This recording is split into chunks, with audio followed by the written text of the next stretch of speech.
How to create a show in Podcastle. First, click on the link provided in the description below to gain easy access to the tool we'll be using. Log into your account or use your Google account to sign in. From your Podcastle home screen, click on My Shows and then on Create a New Show. You'll be asked for a few details to describe, categorize, and design the show. First, add title and description to your show. This will be shown to any listener who accesses your show page on Podcastle and any other podcast player where you choose to publish, so make sure it grabs their attention. Next, categorize the show by selecting a few category tags from the list. These categories are standard across the podcast industry.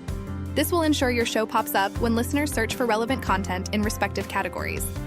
The last step is to add cover art. We recommend a square image between 1400 by 1400 and 3000 by 3000 pixels. Now you've created your show and you can add episodes to publish.